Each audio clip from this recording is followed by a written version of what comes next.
기도드리겠습니다. 전능하신 하나님 아버지, 하나님께서 우리 민족에게 주신 축복의 명절, 추석, 연휴, 아버지 하나님, 그 가운데 있는 이 금요 치료 예배, 우리 함께 예배드립니다. 이 시간 함께 하시고 성령의 은혜와 능력으로 역사하시고 주의 거룩한 은혜가 복이 있게 하여 주옵소서.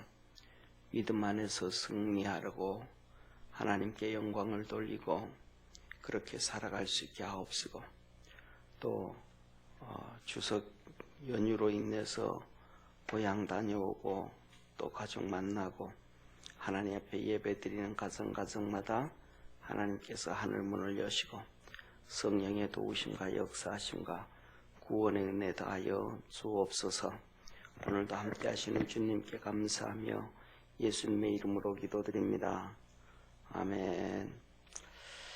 우리 하나님 말씀 같이 보겠습니다. 누가복음 21장 29절에서 36절까지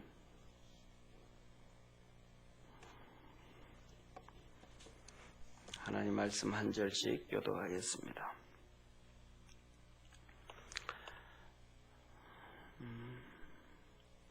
이에 비유로 이르시되 무화과 나무와 모든 나무를 보라.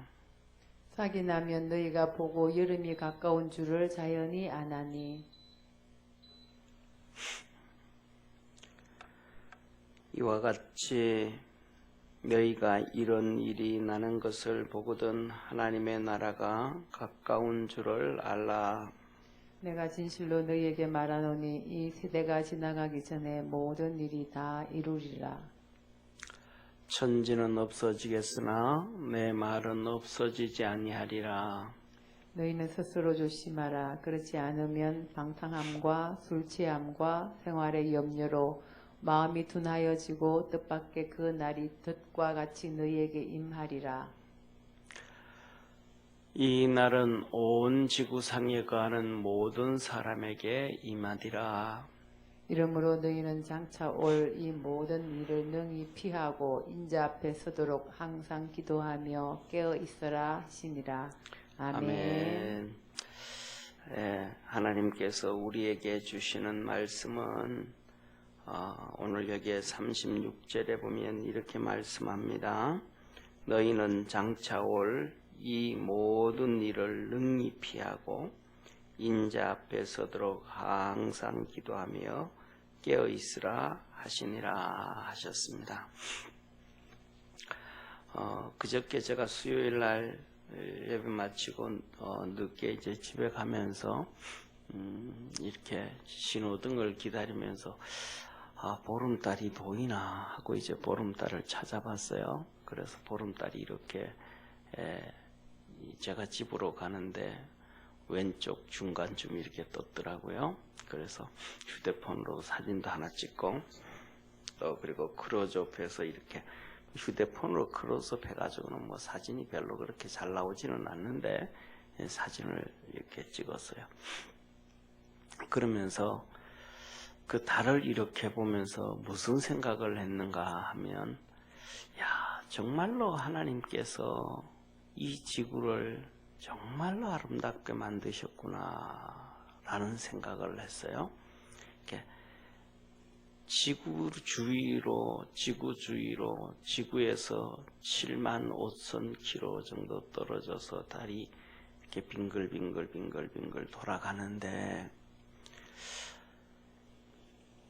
우리가 눈을 떠서 이렇게 밤하늘에 정말로 셀 수 없는 수많은 별들을 보는데 그 별들의 색깔이 전부 하나처럼, 태양은 조금 더 진하지만은 거의 전구불 같은 색깔이, 전구불 같은 약간 이렇게 노란 불빛, 황색 불빛, 이게 전부 온 우주에 떠 있는 달의 색깔이에요. 빛을 비춰지는데. 그런데 이 지구는 이렇게 만환경으로 그다음에 또 이렇게 뭐라 그럴까 로켓을 발사하고 난 다음에 지구를 향하여 사진을 찍은 거 보면 이 지구는 에메랄드 빛이 나는 정말로 초록색이고 청색으로 빛나는 이게 지구예요. 태양계를 돌고 우주를 아무리 찾아보고 눈을 떠도 이렇게 지구처럼 청색과 초록색이 예쁘게 빛나는 별이 없어요. 이 생각을 하면서 야, 하나님이 정말로 기가 막히게 만드셨구나. 그런데 우리 눈에 보이지 아니하는 이 우주에 우리 만환경으로 허블 만환경으로도 보이지 않는 그 어딘가에 하나님께서 저 천국을 만드시고 거기에서 계시는데 그 하나님이 계시는 그 별, 우리가 하늘나라에 가면 거할 그 별은 이 지구는 이 청색, 초록색처럼 이렇게 이렇게 로봇가 로켓이 사진을 찍어서 보낼 때도 예쁜데 저 하늘나라 별은 얼마나 예쁠까. 이 우주 그 어딘가에 있을 사람 눈으로는 확인할 수도 없고 볼 수도 없는 그곳이 얼마나 예쁠까. 그런 생각을 했습니다. 그러면서 이제 오늘은 이 그때를 준비하면서 이 신앙을 좀 더더욱 좀 더 가져야 되겠다. 그런 생각, 또 하나님이 우리에게 주시는 말씀이 그거 아닌가 싶습니다. 오늘 여기에 본문 말씀을 보면 첫째, 하나님은 시대를 분별해라 라고 얘기합니다. 시대를 분별해라. 시대를 분별해라. 그러면서 오늘 여기에 29절에 이의 비유로 이르시되 무화과 나무와 모든 나무를 보라 라고 얘기하시면서 30절에 싹이 나면 너희가 보고 여름이 가까운 줄 아나니 이와 같이 너희가 이런 일이 나는 것을 보거든 하나님의 나라가 가까운 줄 알라라고 얘기하셨습니다.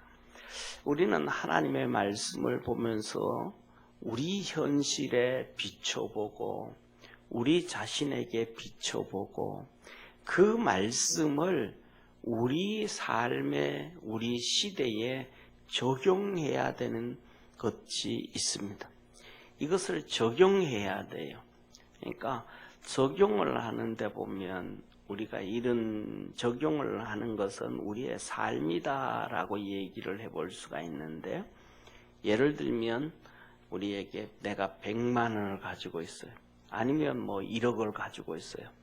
그럼 1억을 가지고 있으면 그 사람이 자기 삶에 그것을 가지고 돈 벌기 위해서 사람마다 다르게 적용을 합니다.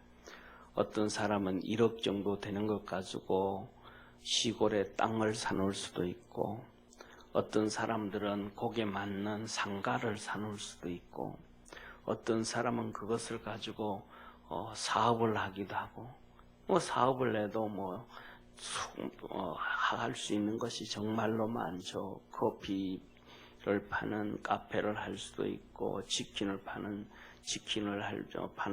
후라이 치킨을 하는 살 수도 있고, 그 다음에 그것으로 주식을 할 수도 있고, 수많은 것을 할 수 있습니다. 그것으로 죄 짓지는 아니하지만 방법이 다양하고 많은 것처럼 하나님의 말씀을 가지고 우리 삶에 적용하고 비춰보는 것도 똑같다는 거예요. 그렇게 우리는 다양하게 비춰볼 수 있고 다양하게 하나님의 말씀을 증거할 수가 있습니다. 그런데 그 결과는 다 달라요. 그래서 1억을 가지고 투자를 해서 어떤 사람은 손해를 보는 사람이 있고, 어떤 사람은 그것이 전 재산이면 망하는 사람도 있고, 어떤 사람은 많은 수익을 얻는 사람도 있단 말이에요. 그런 것처럼 우리가 하나님 말씀을 우리 삶에 적용을 해서 얼마만큼 어떻게 적용하느냐에 따라서 어떤 사람은 신앙생활을 정말로 잘하고 하나님 앞에 가서 상을 많이 받을 사람도 있고, 어떤 사람은 그것을 알고 있지만 잘못해가지고 다 망해버리는 사람도 있고, 또 어떤 사람도 심각한 문제에 빠지는 사람도 있을 수가 있죠. 오늘 여기에 본문 말씀도 그렇게 말씀합니다. 너희가 무화과 나무와 모든 나무를 봐라. 이 무화과 나무는 이스라엘 나라를 얘기하는 거예요. 이스라엘 나라를 보고 모든 나무를 봐라. 모든 나무는 전 세계 모든 국가들을 얘기하는 거예요. 이스라엘 나라를 보고 모든 국가들을 봐라. 오늘 이 21장에 들어서서 계속해서 예루살렘 멸망과 이스라엘 멸망과 이 세상 마지막 때 심판과 멸망을 예수님은 계속해서 말씀하시는데 오늘도 그 말씀을 해주시는 거예요. 그래서 우리가 할 때는 이거는 예루살렘 멸망, 이거는 세상 멸망, 이거는 이거 멸망, 이렇게 딱 구분해 볼 수도 있지만 또 그것을 그렇게 딱 선을 그어서 구분해 볼 수 있는 것이 아니고 이렇게 다 섞여져 있고 이렇게 톱니바퀴가 서로 맞물리듯이 이렇게 되어져 있는 것을 볼 수가 있어요. 그래서 뭐냐면 우리가 잘 아는 것처럼 오늘 여기에 본 말씀 보면 그렇게 한번 봐라 하면서 30절에 싹이 나면 여름이 가까운 줄 알라. 싹이 나면 무화과 나무에 싹이 나고 모든 나무에 싹이 나면 마지막 이 여름이 되어진 줄, 여름이 가까이 온 줄 알아라. 또 그런 것처럼 마지막 때가 가까이 온 줄 알아라. 그래서 31절에 보면 하나님의 나라가 가까운 줄 알라. 하나님의 나라가 가까웠다. 이 말은 세상 심판일 수도 있고 예수님의 재림일 수도 있어요. 다시 말하면 이 한 나라가 멸망하고 한 나라가 끝날 때도 되기도 하고, 때에 따라서는 이스라엘 나라가 멸망하고 끝날 때도 있고, 더 나아가서는 온 세상이 멸망하고 끝날 때도 있고, 더 나아가서는 우리 주님이 완전히 이 땅에 오셔서 세상을 완전히 멸망시킬 때도 있다 이 말이에요. 그러니까 지금 2000년 동안 이 성경 누가복음 21장 예수님 말씀하시고 십자가에 못 박히시기 이틀 전에 3일 전에 말씀하신 건데, 이 말씀이 있고 난 다음 2000년이 지난 오늘날까지 얼마나 많은 나라들이 멸망을 당하고 또 세워지고 멸망을 당하고 세워지고 그렇게 했어요. 그런 말씀들이 이 말씀에 다 비추어져 있다 이 말이에요. 비추어져 있다. 비추어져 있다. 그러니까 모든 나라에 사는 성도들, 모든 나라에 사는 백성들은 이 하나님의 말씀을 자기 시대에 얼마만큼 잘 비추어 보느냐, 그것을 적용하느냐에 따라서 잘 살 수 있느냐, 못 살 수 있느냐, 믿음으로 살 수 있느냐, 믿음으로 살 수 없느냐에 달려져 있다. 이런 말씀이에요. 그래서 우리가 잘 아는 것처럼, 제가 여러 번 말씀드렸던 것처럼 이 45년 8월 15일 날 대한민국이 건국이 되어졌는데, 이렇게 독립을 하게 되어졌는데, 그 다음에는 똑같이 8월 15일 날 대한민국이 건국되어지고 3년 후에, 그리고 3년 후에 9월 10일 날 또 북한이 조선인민민주주의 공화국이 건국됐단 말이에요. 똑같은 나라가 이렇게 탁 세워졌는데 거기에서 나는 싹을 보니까 전혀 다른 싹들이 나오는 거예요. 그것을 보고 알았던 사람들은 2년 후에 북한에서 남쪽으로 대한민국으로 다 일사후퇴 때 넘어와서 다 살아난 거예요. 그것이 예수님을 믿는 사람이든 안 믿는 사람이든 상관없어요. 그런데 그것을 보고도 따르지도 않고 믿지도 않고 쫓아가지도 않고 시대를 분별해지지 못했던 북한의 기독교인들과 불신자들, 북한의 모든 동포들은 그래도 그 자리에 그대로 지키고 있을 때 지금까지 죽는 것보다도 더 비참한 삶을 살아가게 됐고, 이 공산주의의 하나의 부품이 되어져서 서로 뭐냐면 감시하고 서로 자기 자신을 이렇게 사람들 앞에서 이렇게 뭐라 그럴까, 자기 잘못을 얘기하고 반성하고 하면서 이 공산주의의 부품으로 살아갈 수밖에 없는, 이 마귀의 부품으로 살아갈 수밖에 없는 비참함을 경험하게 되어진 거예요. 그래서 우리는 이 하나님의 말씀을 보면서 우리 시대, 우리의 때를 잘 이렇게 적용하고 비춰볼 수 있는 축복의 성도가 되어지기를 주의 이름으로 축원합니다. 그런데 이 말씀을 그러면 2000년 전에 사도들은 어떻게 봤는가? 2000년 전에 이 사도들은 이 말씀이 바로 온 세상이 멸망당하는 걸로 생각해서 봤어요.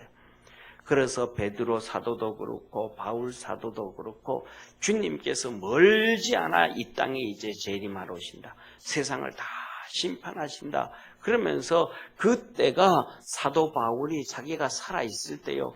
그때는 금방 올 줄 알았어요.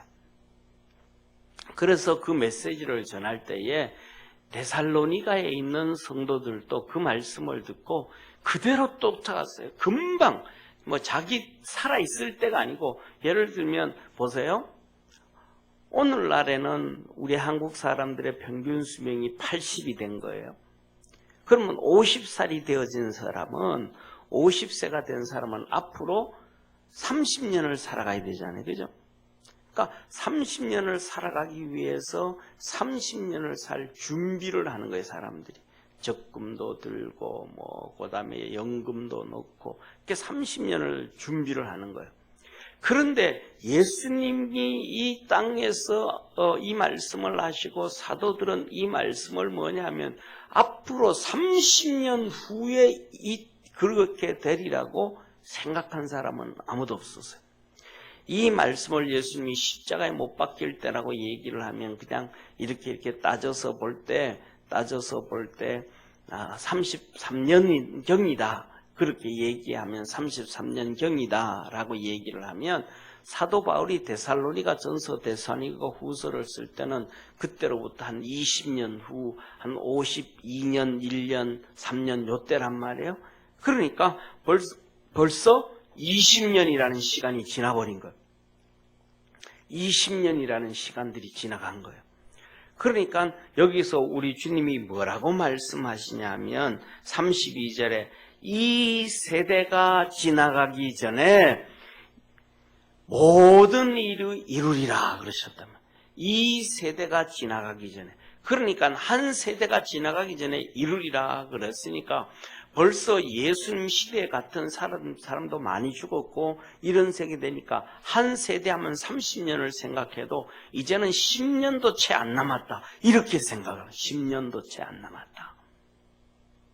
그래서 데살로니가 교인들은 막 집도 팔고 땅도 팔고 직장 다니던 것도 그만두고 이제는 있는 돈 먹고 마시고 쉬고 즐기고 주님 맞을 준비하자 하면서 그냥 막 다 자기 삶을 엉망으로 만들어버린 거예요. 땅도 팔고 집도 팔고 요새 나와 있죠. 우리나라 이 88년도부터 시작되었던 다미 선교라든지 이 사람들 금방 예수님이 오신다고 해가지고 대학교도 안 가고 직장도 사직서 쓰고 그다음에 퇴직금 받아가지고는 그 다미 선교에 집어넣고 대학 등록금 받아가지고는 그것 가지고 전부 다 대학교는 그냥 자퇴서 쓰고 아니면 아예 쓰지도 안 하고 자퇴서도 안 쓰고 그 등록금 그냥 그 다미 선교에 집어넣고 직장 다닐 사람 그만두고 대학교도 안 가고 이렇게 엉망으로 살았던 사람들하고 똑같이 데살로니가 교인들이 그렇게 살기 시작했어요. 왜?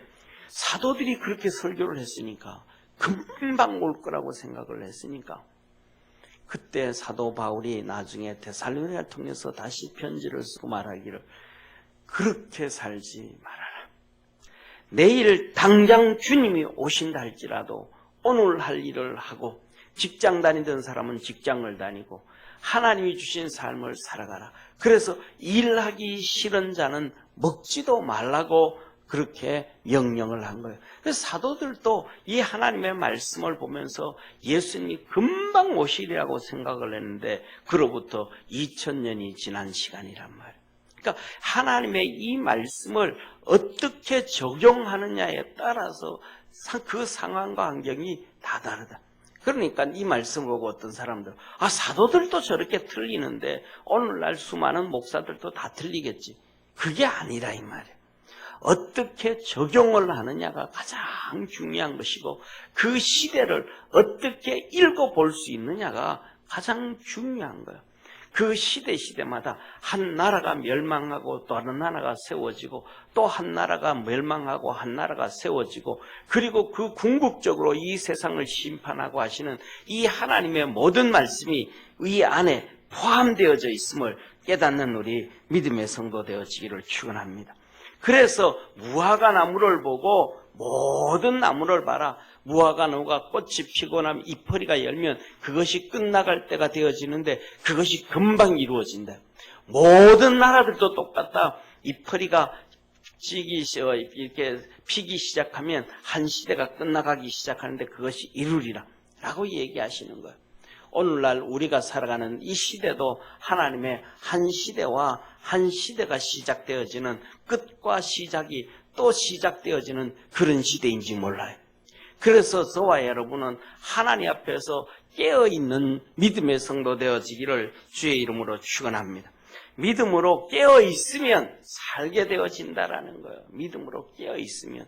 그래서 2000년 전에 예루살렘이 멸망을 당할 때에 깨어 있었던 예루살렘의 수천 명, 수만 명의 성도들은 자기 집도 버리고 터도 버리고 다 버리고 유대에 흩어지고 또 흩어져서 그들은 유대가 예루살렘이 멸망당하고 이스라엘이 멸망할 때 다 살아났던 거예요. 70년 전에는 북한에 일어났던 그때를 알고 대처했던 믿음의 성도들과 믿지 않는 성도들이 일사후퇴 때 다 내 대한민국으로 내려온 사람들은 다 살아난 거예요. 그런데 반대로 대한민국을 떠나서 월북했던 사람들, 북한으로 갔던 사람들, 북한도 아니죠. 사실은 인민민주주의 공화국이죠. 조선인민민주주의. 글로 갔던 사람들은 다 멸망을 당한 거예요. 박헌영이부터 죽임을 당하였고 그때 같이 갔던 월북했던 사람들, 대한민국에서 갔던 사람들 결국은 다 죽임을 당하고 처음에는 막 그냥 선전 도구로 사용하기 위해서 좀 사용하다가 나중에는 이 자유민주주의 이 물을 먹었던 사람은 다 죽여버린 거예요. 그냥 다 죽여버린 거예요. 망한 거예요. 그래서 오늘날도 우리가 살아갈 때에 이 하나님의 때를 그 시대마다 일하시는 그 때를 잘 알 수 있는 믿음의 성도 되어지기를 주의 이름으로 축원합니다. 그래서 사도들도 베드로 사도도 바울 사도도 똑같이 그것을 어떻게 적용했느냐, 그리고 초대교회 성도들도 이 말씀을 어떻게 받아들이고 깨달았느냐에 따라서 살 수 있었고 죽을 수밖에 없었다라는 것입니다. 그러면서 하나님이 분명하게 하시는 말씀은 33절에 천지는 없어지겠으나 내 말은 없어지지 아니하느니라 하셨던 말씀이에요. 그래서 이 본문을 보면서도 우리가 하나님 말씀은 천지는 없어져도 예수님의 한마디, 한 글자, 한 핵도 없어지지 않는다 그랬는데 오늘날 이 본문 말씀을 보면서 우리가 29절에 기록되어진 예수님의 말씀, 그 말씀은 29절에 뭐라 그랬어요? 비유로 이르시되 무화과 나무와 모든 나무를 보라. 주님은 분명히 말씀하신 거예요. 무화과 나무를 보고 모든 나무를 보라. 그런데 이 말씀을 보면서도 수많은 성도들과 수많은 믿음의 사람들이 무화과 나무는 이스라엘이라는 것을 그거는 보면서 모든 나무는 안 봐요. 모든 나무는 무시해버려요. 그 모든 나무는 모든 나라인데 이스라엘의 나무는 무화과 나무, 꽃은 무화과, 응? 대한민국은 무궁화, 일본은 벚나무, 응? 모든 나라마다 다 그런데 모든 나무, 모든 나라는 무시해버리고 안 보니까 이 하나님의 역사하심과 인도함을 못 쫓아가게 되는 거예요. 우리는 다시 한번 모든 나라의 나무를 보고 대한민국의 나무를 보고 여기서 일하시는 하나님의 역사를 보고 이 조선인민민주주의 공화국 이 북한을 향한 하나님의 역사하심 일하심도 보고 이 말씀으로 깨어있는 축복의 성도 되기를 축원합니다. 그러면 이것을 어떻게 더 정확하게 볼 수 있는가? 어떻게 더 잘할 수 있는가? 하나님은 말씀합니다. 첫째, 오늘 여기에 보면 말씀을 보면서 하시는 말씀이 34절에 이렇게 말씀합니다. 너희는 스스로 조심하라. 너희는 스스로 조심하라. 네가 가지고 있는 생각, 네가 가지고 있는 지식, 네가 가지고 있는 견해, 그것 다 아니라는 거예요. 좀 전에 말씀드렸던 것처럼 하나님 말씀을 직접 기록했던 베드로, 바울, 그 사람들도 그때가 한 세대 끝나기 전에 2000년 전에 끝날 거라고 생각했던 부분들이 틀렸다 이 말이에요. 그렇다고 그 사람들이 다 틀렸는가? 그럼 그것이 이단인가? 아니라는 거예요. 그런 거는 이단이 아니라는 거예요. 그거는 견해 차이라는 거예요. 어떻게 보느냐에 중요한 거예요. 그래서 어떻게 보느냐? 스스로 조심해서 봐라. 정말로 하나님의 뜻이 어디에 있는지 집중해서 봐라. 하나님의 역사하심을 봐라. 응? 정말로 그리스도 안에서 자기 자신을 겸손하게 낮추어서 볼 수 있는 그런 믿음의 성도가 되기를 바랍니다. 그러면서 말씀합니다. 첫째, 방탕함에서 방탕하지 말라. 방탕하지 말라. 이 방탕하지 말라 이 말은 뭐냐면 쉽게 말하면 세상에 가서 술 먹고 타락하고 죄 짓고 그것도 방탕함이죠. 그런데 더 가장 여기서 하시는 말씀은 교만하지 말라 이 말이에요. 방탕하지 말라 이 말은 교만하지 말라. 교만한 자들이 다 방탕하는 거예요. 하나님 말씀을 아무리 전해도 안 듣는 사람들이 신앙의 방탕이에요. 하나님의 말씀을 제발 좀 정신 차려서 읽으라 그러고 기도하라 그래도 안 하는 게 방탕함이에요. 저거는 세상의 방탕함이 아니고 영적 방탕함이 먼저인 거예요. 영적 방탕함이. 이거 그러니까 영적 방탕함이 되어지니까 그 뒤에 하시는 말씀이 그런 거예요. 생활의 염려로 마음이 둔하여지고 마음이 둔해져 버리는 거예요. 마음이 닫혀져 버리는 거예요. 하나님의 말씀을 들어도 그게 말씀인 줄을 모르는 거예요. 깨닫지를 못하는 거예요. 알지를 못하는 거예요. 이건 누구와 똑같으냐 하면 우리가 자녀들을 키울 때 자녀들하고 똑같은 거예요. 부모가 쫓아다니고 따라다니고 빚내가면서도 야, 이거는 공부해야 된다. 이거는 이래야 된다. 이거는 그렇게 눈물 흘리며 자식들한테 얘기해줘도 자식들은 그걸 모르고 그냥 친구들하고 오토바이 타고 다니고 집 나가고 그냥 어울리고 돌아다니고 방탕하고 부모 말이 귀에 안 들어와요. 학교 선생님 말이 귀에 안 들어와요. 세상이 눈에 보이지 않아요. 세상에 건전하게 정말 성실하게 살아서 정말로 돈을 많이 벌고 잘 살고 평안하게 사는 사람들의 눈이 안 들어와요. 나쁜 짓을 하든 어떻게 하든 돈 많이 벌어서 떵떵거리는 그 사람들의 눈이 들어오지 그래서 어떻게든 이렇게 살아도 돈 벌 수 있다라는 이런 잘못된 이러한 것들이 들어오지 정상적으로 들어오지가 않아요. 예수 믿는 사람들 똑같아요. 영적으로 방탕하면 안 돼. 신앙으로 교만하면 안 돼. 하나님 말씀 앞에 무릎을 꿇을 줄 알아야 되고, 내가 그 말씀을 들을 때에 99%가 아니라 할지라도 1% 맞을 수 있겠다라는 그 마음에 열어둔 마음, 겸손한 마음을 가질 때 거기에서 하나님의 은혜를 깨닫게 되어지고 말씀을 볼 수 있고 들을 수 있는 하나님의 은혜가 열려지는 거예요. 그러면서 주님 말, 술 취하지 말고. 자, 봐요. 오늘날 보십시오. 세상을 한번 보십시오. 지금 옛날에는 이 술 먹고 방탕하고 타락하고 이러한 것이, 술 취하는 것이 어른들이 더 술 많이 먹었는데 이제는 젊을수록 술 먹고 담배 피우고 타락해가요. 얼마나 타락해가 있는지요. 자기 집에서는 아내와 아이들 때문에 담배를 안 피우면서 바로 옆에 놀이터 와서 남의 애새끼들이 있으니까 거기서 담배를 피워요.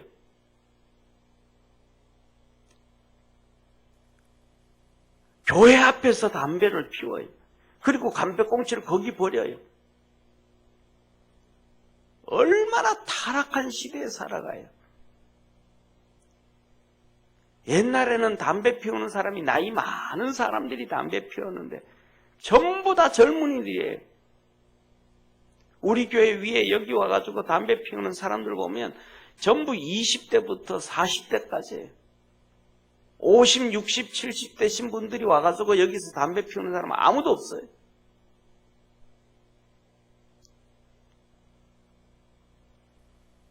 이거 완전히 그냥 왜 이렇게 됐냐 이 말이죠. 왜 이렇게 됐냐. 우리 예수 믿는 사람들이 먼저 잘못을 낸 것들이 너무 많아요. 최소한 교회 와서 교회 와서 예배를 드리고 나면 집에 갔어야 다르지만은 교회 주위에서는 뭐 해야 돼요? 담배 피우는 것은 절제를 해야죠. 그래야 기본 양심이 있는 거죠. 믿음은 떠나서 기본 양심이. 근데 옛날부터 성가대를 하고 기악단들이 있으면 그 기악하는 사람들이 그냥 성가대와 함께 하나님을 찬양하고는 쑥 빠져나가가지고는 교회 뒤에 가서 담배 피운 사람들이 얼마나 많은지 몰라요. 세상 사람들이 교회 와서 교회 가까이서 정문에서 담배 피우기 전에 교회 나오던 사람들이 먼저 그렇게 타락한 거예요. 그러니 무슨 시대를 볼 수 있고 무슨 하나님의 말씀이 그 귀에 들어가고 그 심장이 바뀌어질 수 있겠습니까? 결국 그렇게 타락하고 나니까 하나님 말씀하는 거예요. 너희들에게 생활의 염려로 마음이 둔하여지고. 이건 무슨 말씀이에요? 생활의 염려로 마음이 둔하여지고. 하나님이 씨앗을 뿌렸는데 그 씨앗이 가시밭에 떨어졌다는 거예요. 가시밭에 떨어진 성도라는 거예요. 열매 없는 성도라는 거예요. 하나님은 열매가 없으면 불에 넣어서 심판하신다 그랬거든요. 열매가 없으면 불에 던져서 심판하신다 그랬거든요. 그러니까 가시밭에 떨어진 그거 다 비워서 그냥 불에 집어넣는 거예요. 그리고 그 다음에 뭐라 그래요? 뜻밖의 그 날이 덫과 같이 너에게 임하리라. 그 날이 덫과 같이 임하리라. 이건 뭐예요? 더 나아가서는 돌짝밭에 떨어진 씨앗과 같다는 거예요.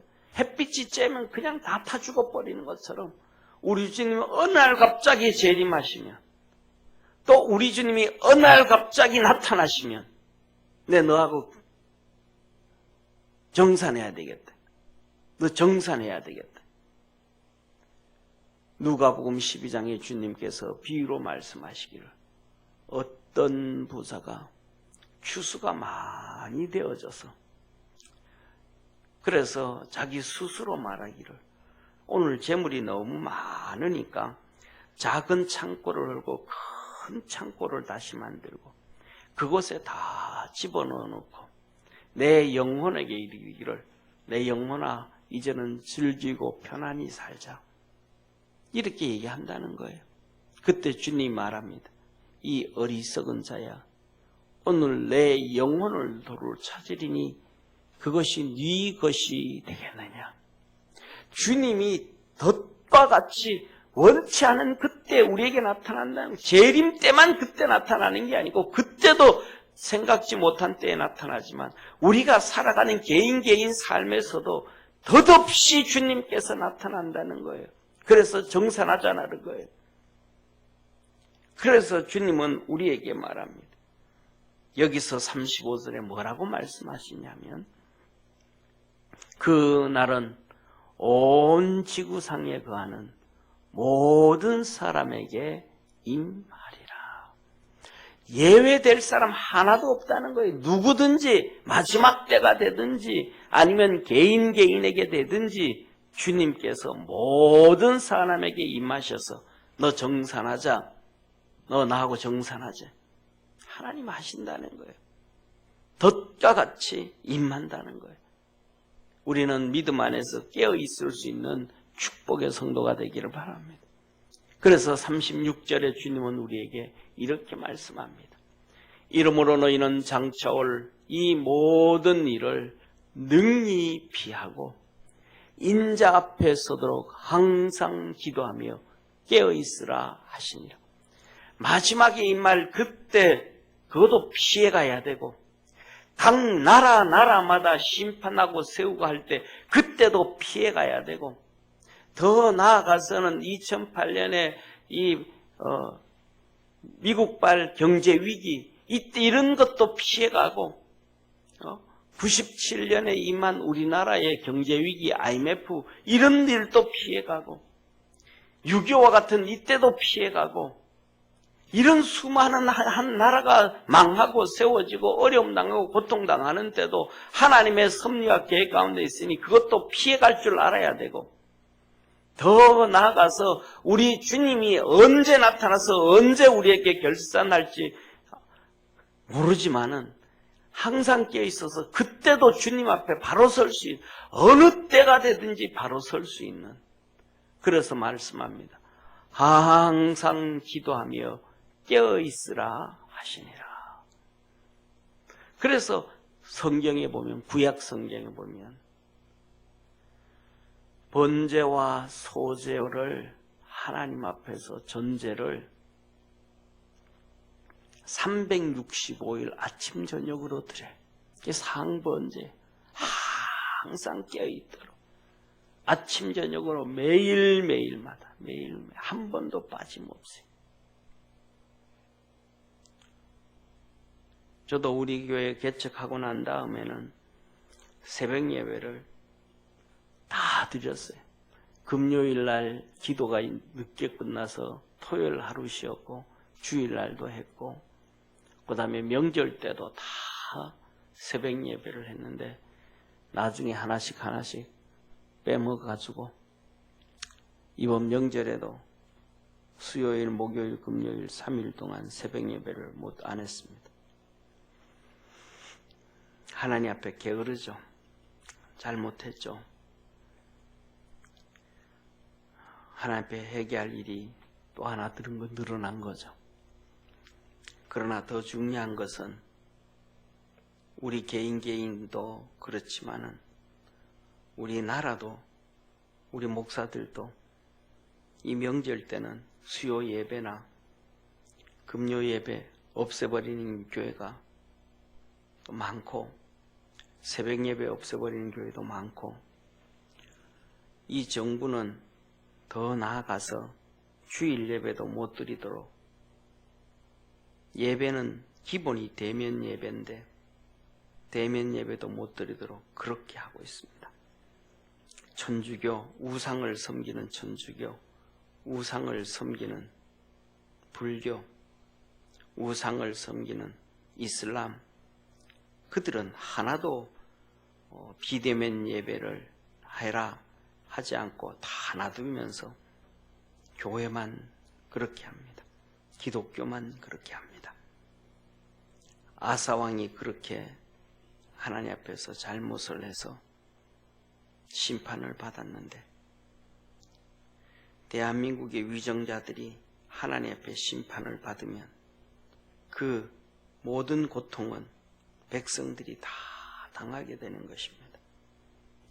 우리가 항상 깨어 있고 기도하고 우리에게 찾아올 모든 어려움과 핍박과 박해와 어려움을 능히 피해갈 수 있도록 또 주님 앞에 섰을 때 인정받을 수 있도록 우리 믿음의 성도들은 누가 어떻게 걸어가든 상관없이 스스로 혼자 항상 깨어서 기도하고 하나님 앞에 깨어있는 그러한 축복의 우리 성도 되기를 주의 이름으로 축원합니다.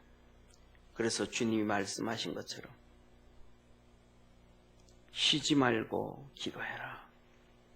항상 기도해라. 항상 깨어있어라. 내 영이 내가 하나님 앞에 얼마나 깨어있는가, 깨어있는 것을 100점 만점으로 기준을 세운다면 나는 도대체 몇 점 정도 깨어져 있는가, 우리 스스로가 한번 검증하고 점수를 매기고 점점 그 점수가 좋아질 수 있기를, 오늘보다가는 한 달 후가 더 좋아지고 올해보다가는 내년이 더 좋아지고 내년보다가는 그 후년이 더 좋아지는 그러한 축복의 역사가 우리 성도들에게 있고, 그래서 우리 주님이 함께 하심으로 모든 어려움들이 피해가고 환난이 피해가고 구원의 역사가 이루어지고 재림에 동참을 하는 그 축복의 성도들 다 되기를 소망합니다. 기도드리겠습니다. 전능하신 하나님 아버지, 깨어있어라, 깨어있어라. 항상 기도해라, 항상 기도해라. 그렇게 항상 기도하고 항상 깨어서 몸부림을 쳤던 사도들, 하나님의 말씀도 기록했고 하나님의 뜻도 전달했던 그들도 이 종말에 대해서는 여러 가지 아버지는 완벽하게 적용하지 못한 것들을 볼 수도 있습니다.